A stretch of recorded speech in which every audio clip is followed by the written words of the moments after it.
In this episode, you will discover key insights on how to overcome imposter syndrome and grief after a career transition so you can move forward with confidence.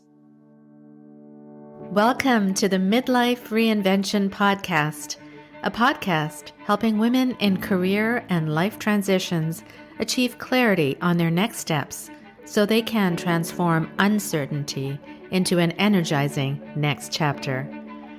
I'm your host, Kavita Ahuja, and the founder of It's My Time Now Coaching. If you're wondering what's next in your career or life, you are in the right place. Through solo and guest episodes, you'll gain practical tips, tools, and inspiration to help you uncover blocks, gain confidence, and be, do, and have what you want.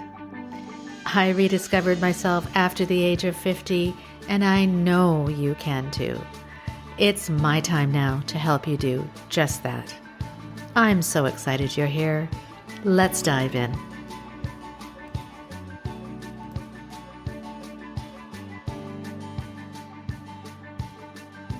Hi there, and welcome back to another mini episode of the Midlife Reinvention Podcast.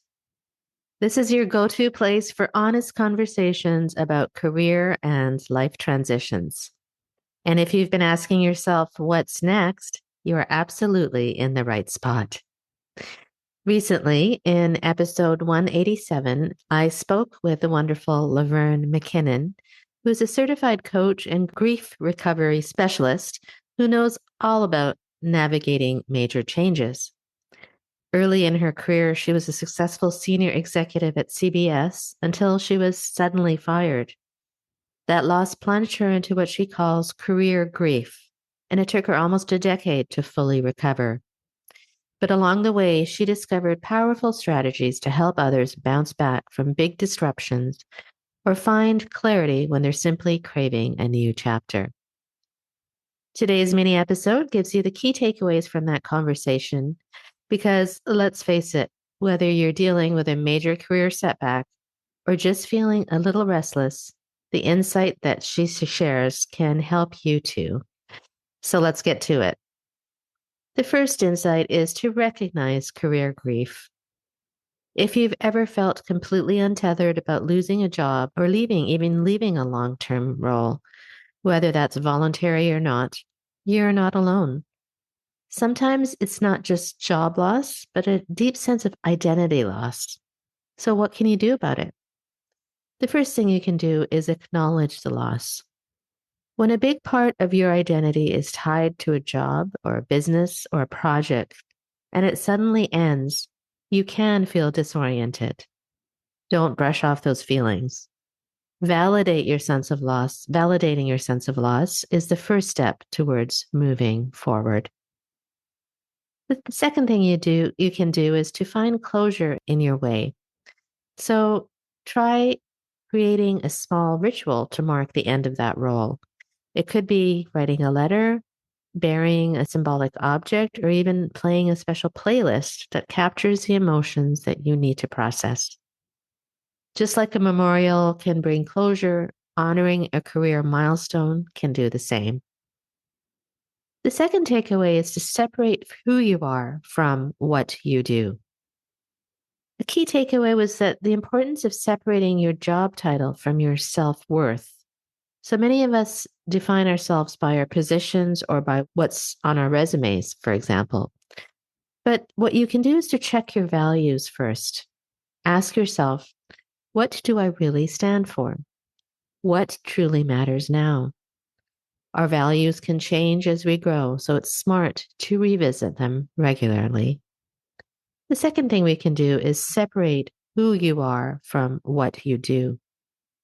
If you define yourself solely by your job title, any shakeup can feel like it's shaking the ground beneath you. Instead, see your job as one expression of your talents and passions, not the entirety of who you are. The third topic was about imposter syndrome. And we dug deeply into that, and it's the dreaded imposter syndrome. feeling like you're a fraud when you're starting something new or pushing yourself out of your comfort zone. So, what can you do about it? We talked about courage before confidence. Sometimes you won't feel confident until you've gained experience. So, take the leap first and let your courage lead. Confidence will follow once you see that you truly can handle new challenges.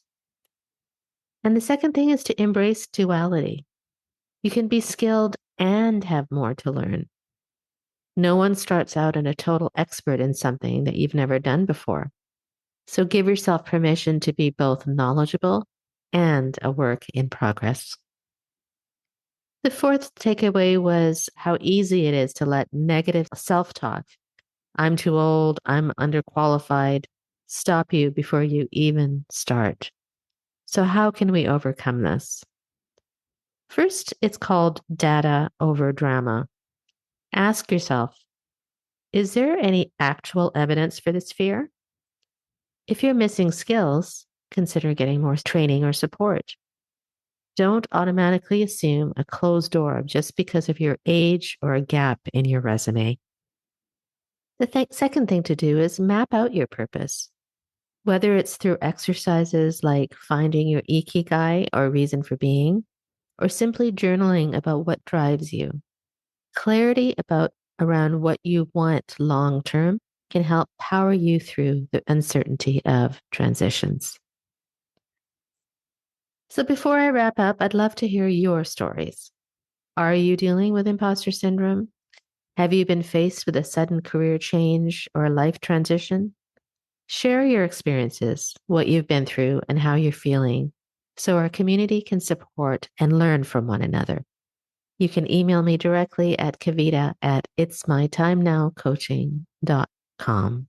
That's Kavita at itsmytimenowcoaching.com. And if you want a deeper step-by-step guide on rediscovering yourself, gaining clarity, and tackling your next phase with confidence, be sure to check out my online course, It's My Time Now.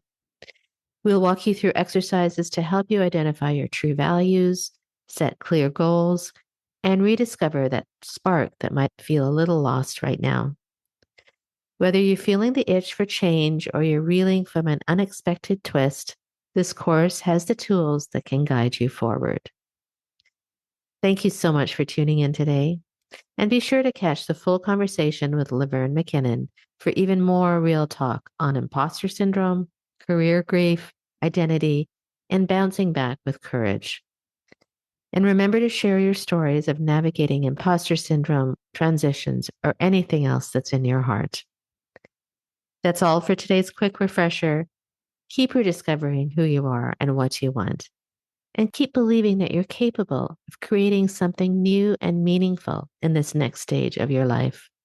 I'm rooting for you every step of the way.